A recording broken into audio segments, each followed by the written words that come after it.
You want a top 25? I'll give you a top 25 on Examiner.com, your source for WCC basketball.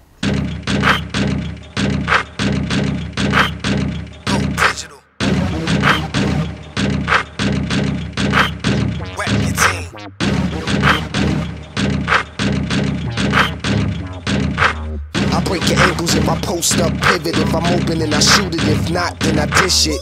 Give it gold and I get it right back. Mismatch, took him right to the rack. Tell you haters, get off my back. Hit a ref, blow the whistle, and won in fact. Ain't no D'ing me up when I jump like Scotty just beat. I'm Zach Farm with Examiner.com. This week we're going to be going over numbers 11 through 15. The final 5 before we reach the top 10, the best players in the West Coast Conference. So now let's take a look at number 15. And number 15 is San Diego guard Chris Andersen. While he's one of the smaller players in the league, he is also one of the more impactful players for the Toreros, and he doesn't have to score to do it.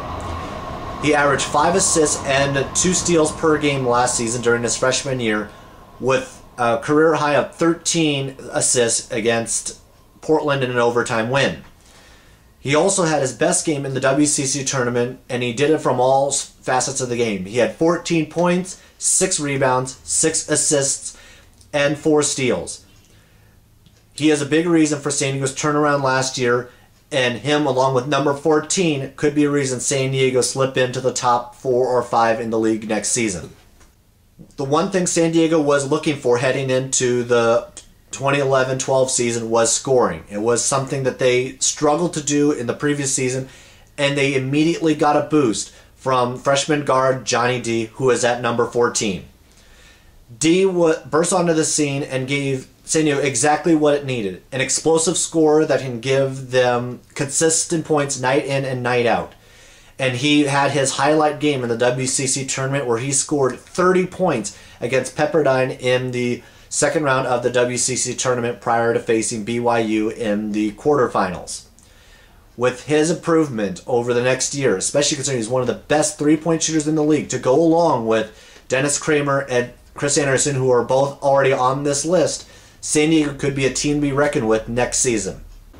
While being overshadowed in the freshman class by his own teammate, Gary Bell became one of the better players in the entire league and became one of the more lethal shooters from outside. And he is here at number 13.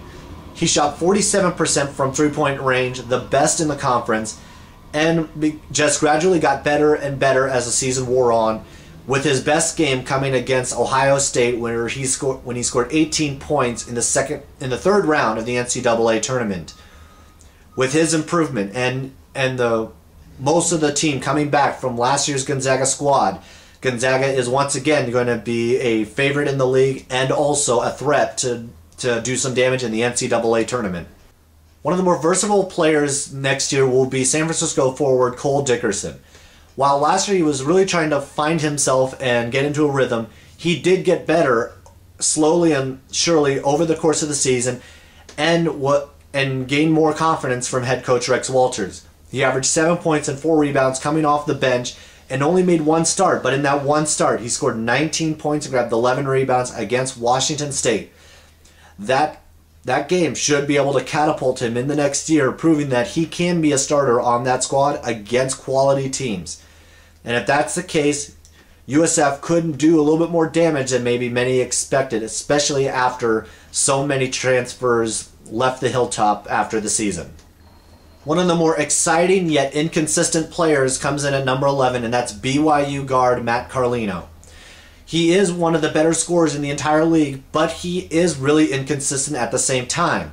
He can score 30 like he did against San Francisco in a very tight game on the hilltop, but he can also struggle mightily.